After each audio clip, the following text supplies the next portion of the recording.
মিয়া আৰু কংগ্ৰেছ কোনো বেলেগ বেলেগ নহয়। AIUDF আৰু কংগ্ৰেছ যেনেকৈ একে, মিয়া আৰু কংগ্ৰেছো একে। কংগ্ৰেছ দলটো মিয়াৰ ভৰসাতেই চলে। মোগলৰ বংশধৰক ৰঙা দলিচা পাৰি দিছে কংগ্ৰেছে। লুৰিণজ্যোতি গগৈ আৰু কংগ্ৰেছৰ মাজত পাৰ্থক্যই নাই। লুৰিণে এইবাৰ হাতৰ চিন লৈ নামিব নিৰ্বাচনত। মোগলৰ বংশধৰৰ বিৰুদ্ধে সদায়ে যুঁজ দি যাব বিজেপিয়ে। মোগলৰ বংশধৰসকলক ৰঙা দলিচা পাৰি দিয়া দলটোৱে হৈছে কংগ্ৰেছ দল। মিয়া আৰু কংগ্ৰেছ বেলেগ বেলেগ বস্তু নহয়। ৰাজ্যত অবৈধ বেদখলকাৰী মিয়াৰ আগ্ৰাসনৰ লগে লগে চিন্তিত হৈ পৰিছে বিজেপি নেতৃত্বাধীন চৰকাৰ। চৰকাৰৰ তীব্ৰ যুঁজ অবৈধ বেদখলকাৰী মিয়াসকলৰ বিৰুদ্ধে।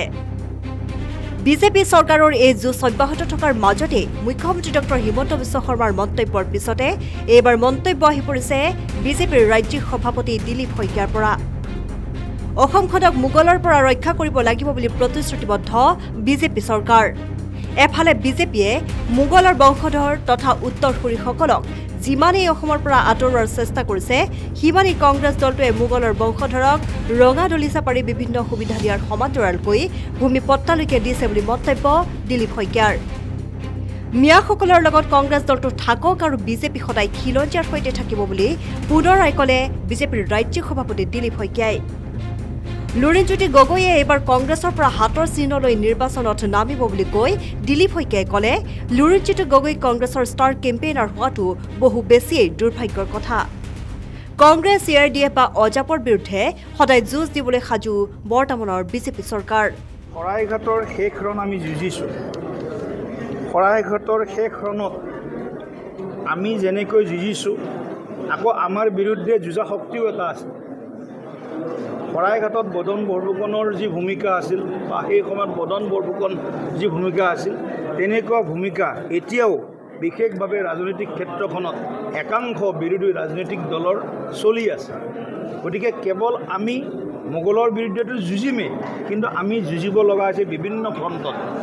আমাৰ ঘৰৰ মানুহৰ বিৰুদ্ধে আমি যুঁজিব লগা হৈছে, কাৰণ তেওঁলোকৰ মানসিকতা মোগলৰ মানসিকতা, তেওঁলোকৰ ভাষা মোগলৰ ভাষা, তেওঁলোকৰ চিন্তা মোগলৰ চিন্তা, তেওঁলোকৰ চিন্তা ভাগ ভাগ কৰি শাসন কৰা যিটো ব্ৰিটিছৰ আছিল, যিটো মোগলসকলে বা সেই সময়ত আমাক আক্ৰমণ কৰা সেইসকলৰ আছিলে।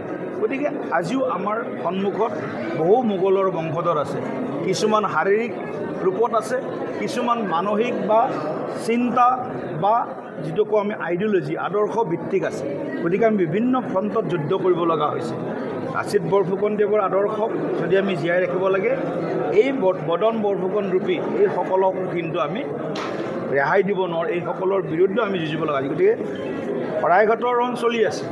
যেতিয়ালৈকে সম্পূৰ্ণ ৰূপে এই মোগলৰ মানসিকতা শেষ কৰিব নোৱাৰোঁ, তেতিয়ালৈকে আমাৰ যুঁজ চলি থাকিব। মানে কংগ্ৰেছ আপোনাৰ মতে বদন কংগ্ৰেছৰ কথাটো কৈ লাভ নাই। অসমৰ আজিকালি সকলোৱে জানে যে কংগ্ৰেছে এই অসম ভূমিত এই মোগলৰ বংশধৰসকলক, উত্তৰসূৰীসকলক ৰঙা দলিচা পাৰি দিছিল, ভোটাৰ লিষ্টত নাম সোমাই দিছিল, ৰেচন কাৰ্ড বনাই দিছিল, তেওঁলোকৰ কাৰণে বিভিন্ন ধৰণৰ সুবিধা, মাটিৰ পট্টা পৰ্যন্ত দিছিল। আমি এতিয়া মাটিৰ পট্টা কাঢ়ি আনিব বিচাৰিছোঁ এই মোগলৰ বংশধৰসকলৰ পৰা।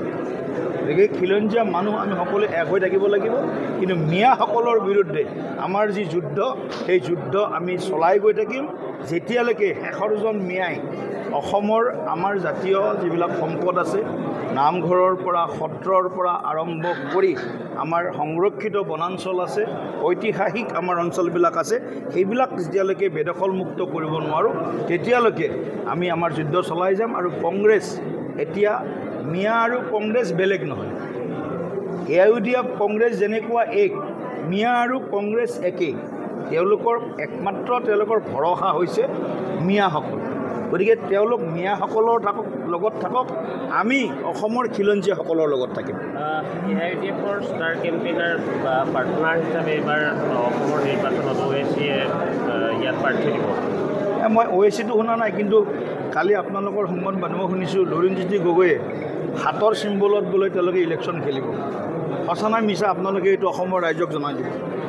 লুৰিণজ্যোতি গগৈ আৰু কংগ্ৰেছ এতিয়া বহুত বেছি পাৰ্থক্য দেখা নাই কিন্তু লুৰিণজ্যোতি গগৈ ডাঙৰীয়াৰ পাৰ্টীয়ে বোলে মই ছ'চিয়েল মিডিয়াত দেখিবলৈ পাইছোঁ সংবাদ মাধ্যমত ক'ৰবাত দেখিবলৈ পাইছোঁ লুৰিণজ্যোতি গগৈয়ে বোলে হাতৰ চিম্বলত অসম জাতীয় পৰিষদে ইলেকশ্যন খেলিব এইটো সঁচা নে মিছা আৰু এইটো যদি সঁচা হয় তেনেহ'লে কংগ্ৰেছ AJP AIUDF তেওঁলোকৰ বিৰুদ্ধে তেওঁলোক এটা শক্তি হয়তো তেওঁলোকৰ লগত আৰু কোনোবা যোগ হ'ব পাৰে তাৰ বিৰুদ্ধে ভাৰতীয় জনতা পাৰ্টি বা NDA আমি শেষ বিন্দু 23 টকালৈকে যুদ্ধ কৰি যাম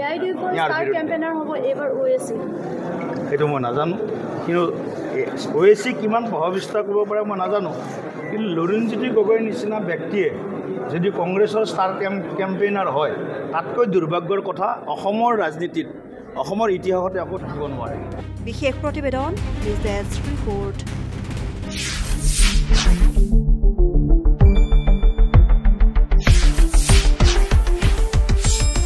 শুদ্ধ আৰু বিস্তৃত বাতৰিৰ বাবে চাই থাকক নিউজ ডেস্ক ৰিপৰ্ট